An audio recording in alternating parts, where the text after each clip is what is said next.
Hello everyone, welcome back to our channel.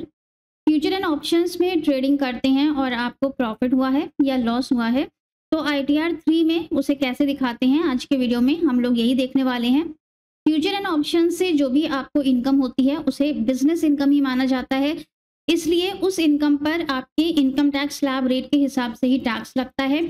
और 87A का rebate जो हमें 7 लाख रुपए तक की इनकम पर मिलता है न्यू टैक्स रिजीम में, वो हमें फ्यूचर एंड ऑप्शंस की इनकम से भी मिलता है। अब क्योंकि इसे बिजनेस इनकम ट्रीट किया जाता है, तो इसमें अगर आपको लॉस हो जाता है तो उसको आप आगे के 8 साल तक कैरी फॉरवर्ड कर सकते हैं। अगर आपने आईटीआर 3 फाइल करके अपने लॉसेस को कैरी फॉरवर्ड किया है, तो अगले साल भी आपको आईटीआर 3 फाइल करके उसे ब्रॉड फॉरवर्ड करना होगा, वरना आप उस लॉस को सेट ऑफ नहीं कर पाएंगे और वो लैप्स हो जाएगा। तो चलिए स्टार्ट करते हैं आईटीआर 3 की फाइलिंग। फ्यूचर का प्रॉफिट कैसे दिखाना है और लॉस कैसे दिखाना है, दोनों ही आज के वीडियो में डिस्कस करेंगे। मैं हूं सीए श्वेता सक्सेना, और अगर आप आईटीआर फाइलिंग के लिए हमारी पेड सर्विसेज चाहते हैं तो हमें व्हाट्सएप नंबर पर कांटेक्ट कर सकते हैं। तो फ्यूचर ऑप्शंस के लिए सबसे पहले तो आपको ब्रोकर स्टेटमेंट चाहिए होगा। जैसे कि ये एक हमारे पास ब्रोकर स्टेटमेंट है, इसमें आपको नीचे मिलता है इक्विटी है, म्यूचुअल फंड है, एफएनओ है।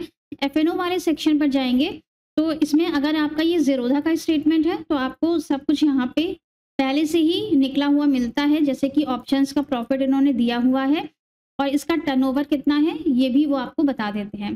तो टर्नओवर, ऑप्शंस का टर्नओवर दिया हुआ है और ऑप्शंस का प्रॉफिट कितना है वो भी दिया हुआ है।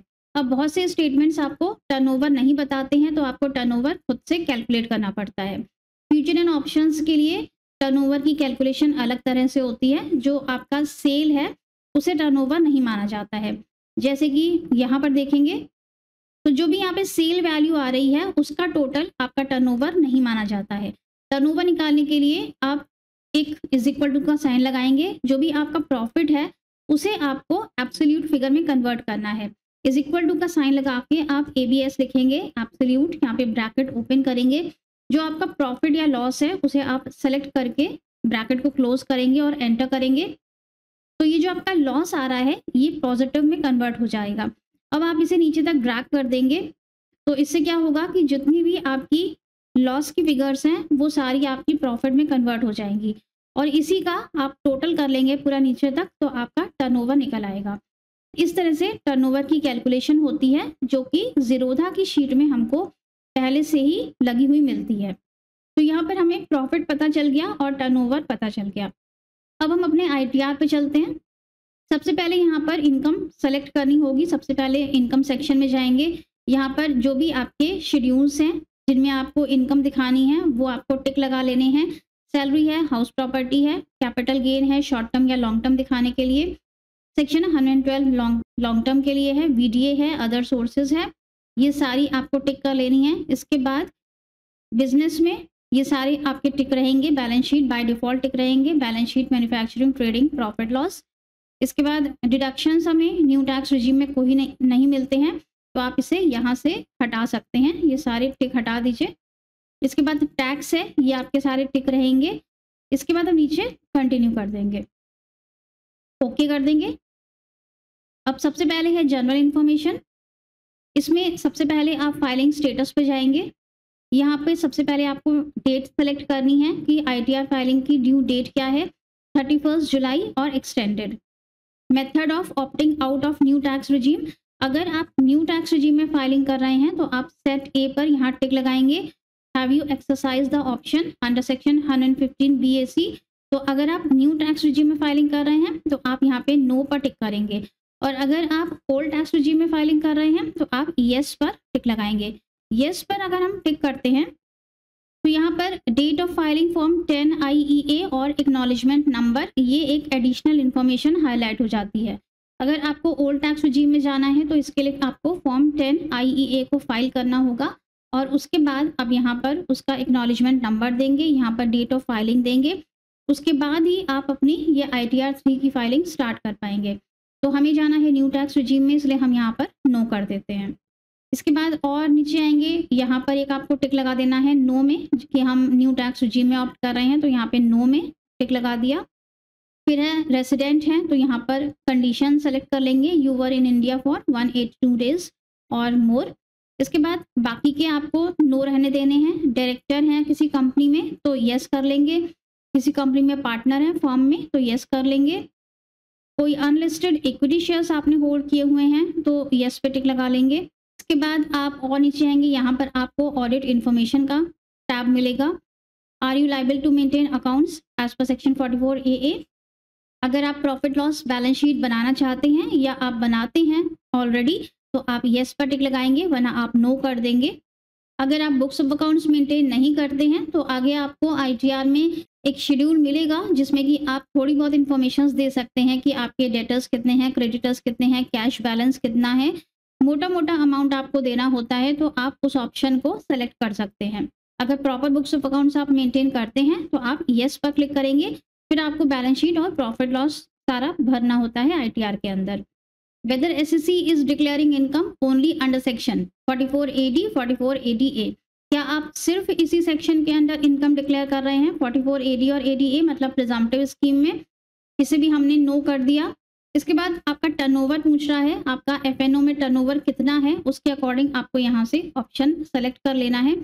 तो हमारा turnover does not exceed 1 crore, हमने इस पर सेलेक्ट कर लिया है। Are you liable for audit, इसे नो कर देंगे, ऑडिट वाले सेक्शंस नो कर देंगे। ऑडिट करवाना हमें तब कंपल्सरी है जबकि हमारा टर्नओवर 10 करोड़ को एक्सीड कर रहा है। इसके बाद आ जाता है नेचर ऑफ बिजनेस, यहाँ ऐड अनदर पे क्लिक करेंगे। अब आपको FNO का दिखाना है तो यहाँ से आपको उसके लिए कोड सेलेक्ट करना होगा। FNO के लिए यहाँ पर एक नया कोड आ गया है 21010 फ्यूचर एंड ऑप्शंस ट्रेडिंग।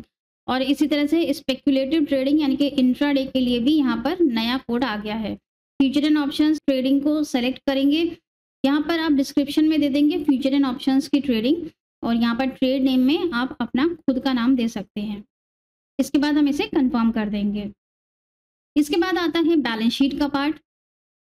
अगर आपके पास balance sheet profit and loss है, आप बुक्स ऑफ अकाउंट्स मेंटेन करते हैं, तो आपको सोर्सेज ऑफ फंड्स और एप्लीकेशन ऑफ फंड्स को फिलअप करना होगा। ये बैलेंस शीट है और ये दोनों मैच करने चाहिए, जितना आपका सोर्सेज में होगा उतना ही टोटल एप्लीकेशन में होगा। बैलेंस शीट बनाना बहुत आसान है। आप इसमें एप्लीकेशन ऑफ फंड्स में जो भी आपके पास अमाउंट्स अवेलेबल हैं वो दे सकते हैं। जैसे आपके पास फिक्स्ड असेट्स कितनी हैं, करंट असेट्स में आपके पास कैश अमाउंट कितना है, बैंक का बैलेंस 31 मार्च को कितना है। बाकी कोई इन्फॉर्मेशन अगर आपके पास अवेलेबल नहीं है तो उसे आप छोड़ दीजिए, और यहाँ पर जितना आपका टोटल आता है उसी टोटल को उठाकर आप सोर्सेज ऑफ फंड्स के यहाँ पर प्रोप्राइटर्स फंड में डाल दीजिए, तो आपकी बैलेंस शीट मैच हो जाएगी और ये आपकी बैलेंस शीट एक छोटी सी बन जाएगी। और अगर आप ये नहीं करना चाहते हैं तो यहाँ पर एक दूसरा ऑप्शन भी है, in case where regular books of accounts are not maintained. यहाँ पर क्लिक करेंगे तो यहाँ पर आपको कुछ अमाउंट्स देने होते हैं, जैसे कि आपके सनरी डेटर्स कितने हैं, सनरी क्रेडिटर्स कितने हैं, स्टॉक आपका कितना बचा लास्ट में, और कैश बैलेंस। अगर आपके पास कोई इन्फॉर्मेशन अवेलेबल नहीं है तो आप उसे ब्लैंक छोड़ सकते हैं और सिर्फ कैश बैलेंस भी दे सकते हैं। बैलेंस शीट के बाद आता है प्रॉफिट एंड लॉस अकाउंट। अब यहाँ पर FNO को दिखाने के बहुत सारे तरीके हैं।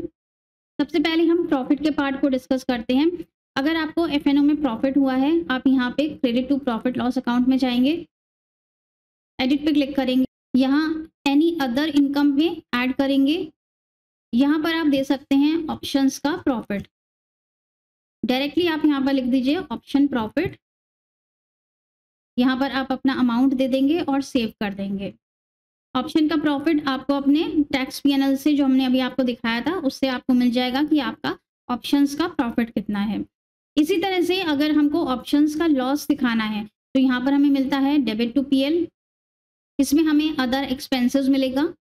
यहाँ पर हम डायरेक्टली दिखा सकते हैं ऑप्शन लॉस, यहाँ पे लॉस दिखा देंगे और इसमें ऑप्शन में आपके एक्सपेंसेस कितने हुए हैं, एक्सपेंसेस भी आप यहाँ पर दिखा देंगे। दोनों ऐड होके नीचे आपका टोटल आ जाएगा और ये आपका नेगेटिव टोटल ITR में रिफ्लेक्ट होगा। प्रॉफिट के केस में भी आपको ऐसे ही करना है, प्रॉफिट दिखा देंगे और जो एक्सपेंसेस हुए हैं आपके, वो एक्सपेंसेस आप इस तरह से यहाँ पर ऑप्शन एक्सपेंसेस लिख के क्लेम कर सकते हैं, तो आपके प्रॉफिट में से वो माइनस हो जाएंगे। फ्यूचर का लॉस होता है वो आपकी करंट इनकम के साथ सेट ऑफ हो जाता है, लेकिन सैलरी इनकम से सेट ऑफ नहीं होता है। बाकी आपकी किसी भी हेड की इनकम हो, रेंटल इनकम है, शॉर्ट टर्म है, लॉन्ग टर्म है, अदर सोर्सेज है, वो सब एफएनओ के साथ सेट ऑफ हो जाते हैं। एक तरीका तो हमने ये देख लिया कि अगर हमें प्रॉफिट या लॉस हुआ है तो हम प्रॉफिट लॉस अकाउंट में जाके उसे फिल कर सकते हैं। दूसरा तरीका प्रॉफिट दिखाने का कि आप उसे प्रिजम्पटिव इनकम में भी दिखा सकते हैं। प्रिजम्पटिव इनकम आपको यहीं पर मिलेगा, इसे क्लिक करेंगे, सेक्शन 44 एडी में क्लिक करेंगे, यहाँ एडिट पे क्लिक करेंगे। सबसे पहले आपको अपना बिजनेस सेलेक्ट करना है। यहाँ पर भी आपको वही सेम कोड मिलेगा 12010 जो फ्यूचर एंड ऑप्शंस की ट्रेडिंग के लिए है। यहाँ से आप कोड सेलेक्ट कर लेंगे, यहाँ पे बिजनेस का नाम देना है, डिस्क्रिप्शन देना है, सेव करेंगे तो ये आपका बिजनेस सेव हो जाएगा। इसके बाद आपको यहाँ पर अपनी इनकम देनी है, तो आपका टर्नओवर कितना है, टर्नओवर आप अभी हमने जो आपको शीट दिखाई थी ज़ीरोधा की, उससे आपको टर्नओवर मिल जाएगा, वो टर्नओवर आपको यहाँ पर देना है। इसके बाद इस टर्नओवर का कम से कम 6% आपको प्रॉफिट दिखाना है, तो 6% से कम आप नहीं दिखा सकते हैं वरना आपको ऑडिट में जाना पड़ेगा। 6% से ज़्यादा अगर आपका प्रॉफिट है तो आप ज़्यादा दिखाइएगा, अपनी एफएनओ की शीट से आप देख लीजिएगा कि आपको प्रॉफिट कितना हुआ है, वो प्रॉफिट आप यहाँ पर दे सकते हैं। ब्रोकर्स स्टेटमेंट में जो प्रॉफिट आ रहा है अगर वो 6% से कम है तो वो आप क्लेम नहीं कर पाएंगे, आपको यहाँ पर कम से कम 6% दिखाना होगा। फिर हम सेव कर देंगे तो ये आपका प्रिजम्पटिव इनकम सेव हो जाएगा, इस तरह से आप प्रॉफिट दिखाएंगे। इसके बाद इसी वाले पेज पर आपको नीचे स्पेक्यूलेटिव इनकम के लिए भी कॉलम मिलता है, टर्नओवर है स्पेक्यूलेटिव इनकम का, और प्रॉफिट और लॉस है वो दिखा सकते हैं। लॉस हुआ है तो नेगेटिव फिगर के साथ दिखाएंगे, एक्सपेंडिचर दिखा देंगे और इसे कंफर्म कर देंगे। प्रॉफिट लॉस अकाउंट कंफर्म होने के बाद सैलरी का शेड्यूल है जो आप अपने फॉर्म 16 से फिलअप कर सकते हैं। हाउस प्रॉपर्टी है, अगर रेंटल इनकम मिल रही है तो आप हाउस प्रॉपर्टी का शेड्यूल फिल करेंगे। फिर आता है शेड्यूल बिजनेस एंड प्रोफेशन, यहाँ पर जो भी आपने अमाउंट्स अपने बिजनेस के दिखाए हुए हैं वो सब रिफ्लेक्ट होते हैं। जैसे कि हमने स्पेक्यूलेटिव में दिखाया है तो वो स्पेक्यूलेटिव में रिफ्लेक्ट होगा, मीन्स इंट्राडे में। अगर हमने एफएनओ में कुछ दिखाया है तो वो एफएनओ डी पॉइंट में रिफ्लेक्ट होगा।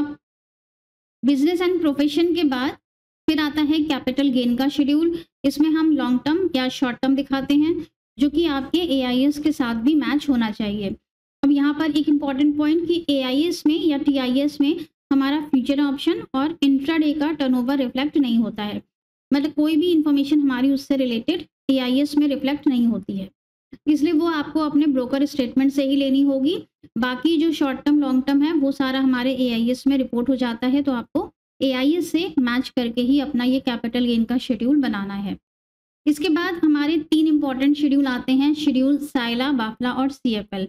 ये तीनों शेड्यूल कैपिटल गेन और आपके लॉसेस को कैरी फॉरवर्ड करने के लिए हैं या फिर आपकी बिजनेस इनकम पर टैक्स लगने के लिए हैं, तो इन सारे शेड्यूल्स को आपको कंफर्म ज़रूर कर लेना है।